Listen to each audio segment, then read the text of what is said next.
بسم اللہ الرحمن الرحیم۔ السلام علیکم، میں ہوں سلمان حیدر۔ دعا ہے پروردگار صحیح کہ اس نے آپ کو اور آپ کے اہل خانہ کو اپنی حفظ و امان میں رکھا ہوا۔ اب آئے گا جی مذہب، کیونکہ آئی ایم ایف کی شرائط میں روز ایک نیا اضافہ ہونے جا رہا ہے اور وہ ہو بھی رہا ہے۔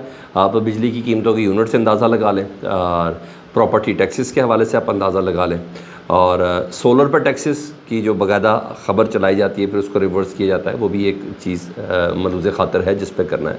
مگر آئی ایم ایف کو یقین نہیں ہے ابھی بھی کہ ان کا جو پیسہ پاکستان میں جائے گا کیا وہ صحیح جگہ پر کھپے گا کہ نہیں کھپے گا، اور ٹرسٹ ڈیفیسٹ ہے۔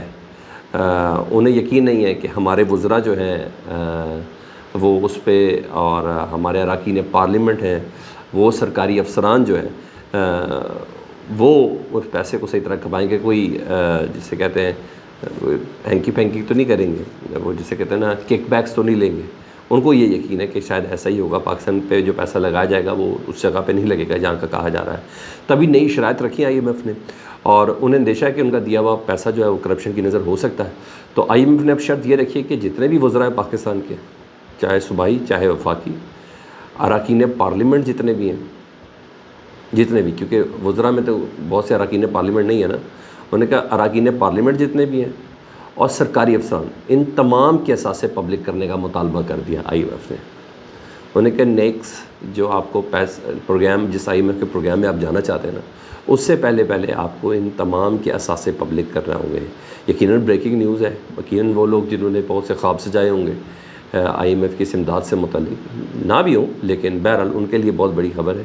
اب کم از کم ابھی جو اثاثے دیے جائیں گے اور پھر ان لوگوں کے اثاثوں کی جب جانچ پڑتال ہوگی اور اس میں اضافہ ہوا تو منی ٹریل تو دینی پڑے گی نا، تو یہ ایک بڑی پیش رفت ہے۔ ابھی تو دیکھیں آگے کہ کیا ہوتا ہے۔ وزیر اعظم سے لے کے ایک وزیر تک کے تمام کے اثاثے سامنے لانا ضروری ہے۔ دوسرا ایک خبر میں آپ کو بتاؤں، شاہد خاقان عباسی صاحب کی جو جماعت ہے اس سے متعلق چیزیں فائنل ہو گئی ہیں۔ جماعت کا نام بھی سامنے آ گیا، جھنڈے کا کلر بھی سامنے آ گیا ہے۔ جماعت کا نام رکھا گیا ہے عوام پاکستان۔ شاہد خاقان عباسی اس کے سربراہ ہوں گے، مفتاح اسماعیل اور دیگر مصطفیٰ نواز کھوکھر اور کافی لوگ اس کے اندر، میں بھی اس کا ذکر بھی کرتا ہوں۔ جھنڈے میں نیلا اور سبز رنگ ہوگا، اور پارٹی کا باقاعدہ طور پر اعلان جو سارے منشور، اور اس کے ساتھ نا اس کا اعلان جون کے ہی اس مہینے کے اندر ہونے جا رہا ہے۔ عشرت الباز صاحب سے ان کی ملاقات ہو چکی بھی ہے اور وہ بھی اب انٹرویو دینا شروع ہو چکے ہوئے ہیں، اور پاکستان کی سیاست سے متعلق ان سے زیادہ بہتر کس کو جانا جا رہا ہے۔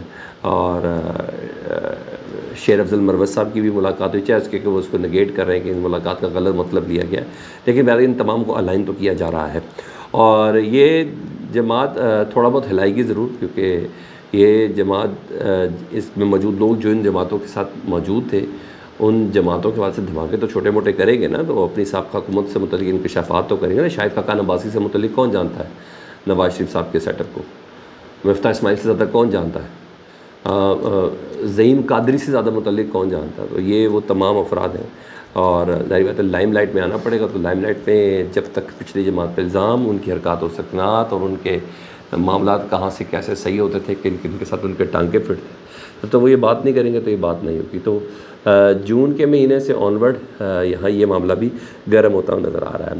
کل جو عام ترین کیسز، ان میں سب سے پہلے وہ 13 رکنی لارجر بینچ جو مخصوص نشستوں کا کیس سنے گا، جس کی سربراہی قاضی فائز عیسیٰ صاحب کر رہے ہیں، اور جس پہ پاکستان تحریک انصاف اپنے تحفظات کا اظہار کر چکی ہے۔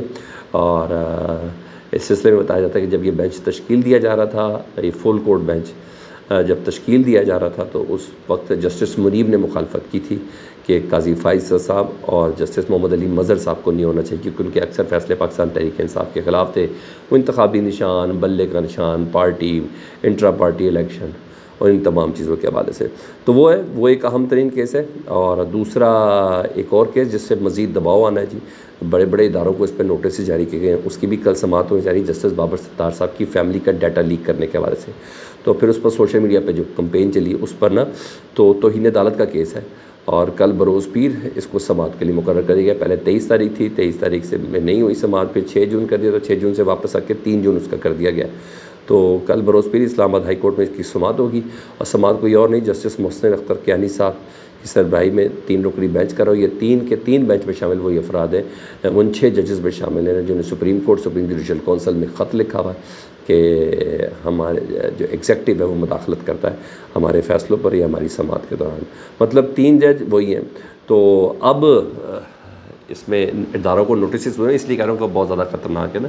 اس میں سب سے آئی ایس آئی کو نوٹس ہوا ہوا ہے، ملٹری انٹیلیجنس کو، ایم آئی کو نوٹس ہوا ہوا ہے، ایف آئی اے کو ہوا ہوا ہے، اور نادرا کو ہوا ہوا ہے. تو عدالت نے حالات میں پکڑنا، کیونکہ محسن اختر کیانی اس سے پہلے سماعت پہ کہہ چکے ہیں کہ میں وہ جج نہیں ہوں کہ جو ادھر سزا دوں اور ساتھ ہی سزا معطل کر کے کہوں کہ جا کے آپ اپیل کر لیں. کہ انہوں نے جسٹس بابر ستار صاحب سے متعلق کہا تھا کہ انہوں نے کیس میں کہا تھا، انہوں نے کہا میں نے سیدھا ایکشن ہی لینا ہے، یعنی مجھے وہ والا جج نہ سمجھے گا. تو یہ سماعت بہت امپورٹنٹ ہے جو کل ہونے جا رہی ہے. کل جو مولانا فضل الرحمان صاحب نے مظفر گڑھ میں تقریر کی، جو ان کا خطاب تھا، اچھا خاصا بڑا شو لگایا انہوں نے.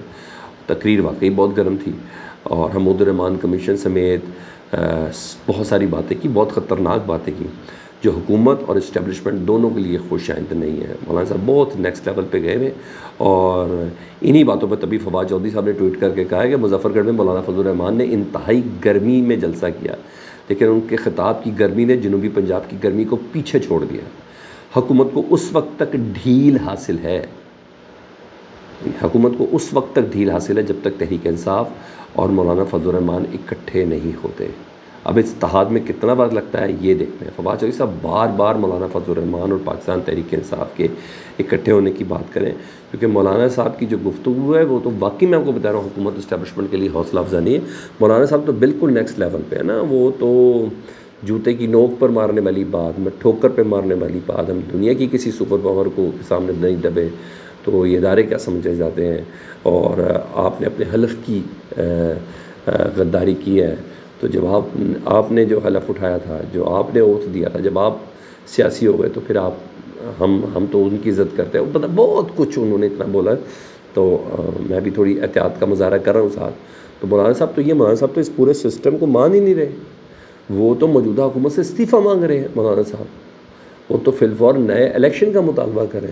تو مولانا صاحب بہت زیادہ نیکسٹ لیول پر گئے ہیں، تو وہ تو نیا الیکشن چاہ رہے ہیں. تو میں نے بولا مولانا کے پہلے ہی، یہ میں آپ کو بار بار ریپیٹ کر رہا ہوں، یہ بات آپ کے سامنے آ جائے گی، اس کو آن دا ریکارڈ رکھیے گا. مولانا صاحب کی جو پہلی اسٹیٹمنٹ تھی، اربوں روپے میں اسمبلیاں خریدی اور بیچی گئی ہیں، اس پہ انکوائری شروع ہو چکی ہوئی ہے. اس پہ انکوائری شروع ہو چکی ہوئی ہے کہ بیچی کس نے ہے. خریدنے کا تو سمجھ آئے، بیچی کس نے ہے اور کیا کیا نہیں ہوا. جو جاوید لطیف صاحب کا بھی اشارہ تھا مال روڈ کا، یہ تمام کی تمام چیزوں پہ انکوائری شروع ہو چکی ہے. مولانا فضل الرحمان صاحب اتنے آرام سے بیٹھنے کے نہیں ہیں. انہوں نے باقاعدہ چونٹی کاٹی اور چونٹی پہ درد ہوئی ہے. یہ میں آپ کو انسائٹ خبر دے رہا ہوں. ادھر جی سوشل میڈیا پر پابندی، آپ کو پتہ ہے ایکس پر پابندی اور باقی یوٹیوب اور فیس بک پر پابندی کے لیے بات چل رہی ہے. اور میں نے آپ کو ویسے بتایا کہ فائر وال بنانے کی بات کر رہے ہیں، جس کے ذریعے تمام چیزیں فلٹر ہو کے آئیں گی. مگر جسٹس قاضی فائز صاحب کے اوپر سوشل میڈیا پہ بہت دباؤ پڑ رہا ہے نا.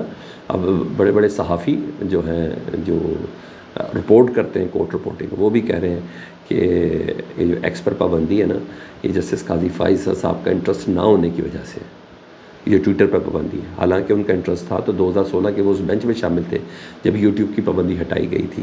تو قاضی فائز صاحب چاہیں تو یہ کر سکتے، کیونکہ سندھ ہائی کورٹ فیصلہ دے چکا، اسلام آباد ہائی کورٹ حکم دے چکا، پشاور ہائی کورٹ کی بھی سماعت باقی ہے، لاہور ہائی کورٹ کی بھی سماعت باقی ہے. یعنی عدالتیں کہہ چکی، لیکن یہ ابھی تک نہیں ہوئی. یعنی اس کا مطلب ہے کہ پاکستان میں سوشل میڈیا پر پابندی ہے، کوئی بھی چیز اگر طاقت کے ساتھ آزمانی ہے تو اس میں ان کا کوئی پرسان حال نہیں ہے. طاقتور کے آگے عدالتیں بھی سر لگو ہیں، اس طریقے سے وہ بات کر رہے ہیں. تو بہرحال یہ چیز ہے. ادھر سنی اتحاد کونسل کے یہ بڑی تگڑی آواز ہے. حامد رضا صاحب نے کہہ دیا کہ جی حمود الرحمان کمیشن سے متعلق جو عمران خان صاحب کی ٹویٹ ہے اس کو ہم اون کرتے ہیں، وہ ہمارے دل کی آواز ہے، اور یہ مطالبہ اس رپورٹ کو افشا کیا جائے کہیں بھی غیر قانونی غیر آئینی نہیں ہے. یہ کسی ادارے پر حملہ نہیں ہے، بلکہ جنرل یحییٰ کے کردار کے بارے میں یہ تاریخی حقیقت ہے جس کو سب کو فیس کرنا چاہیے. تو میں اب آپ کو بتا دوں کہ جو ایف آئی اے نے بلایا نا 4 جون کو بیرسٹر گوہر کو، اور اس کے علاوہ جو ترجمان ہیں ان کو، اور رؤوف حسن اور جو دیگر کو، عمر ایوب صاحب، ان تمام نے فیصلہ کر لیا ہے کہ ہم نے کھڑے ہونا ہے عمران خان صاحب کی ٹویٹ کے ساتھ. یہ چل رہا ہے جی. فیڈ بیک سے متعلق ضرور آپ کا کریں. اپنا بہت خیال رکھیں. اللہم صلی علی محمد و آل محمد.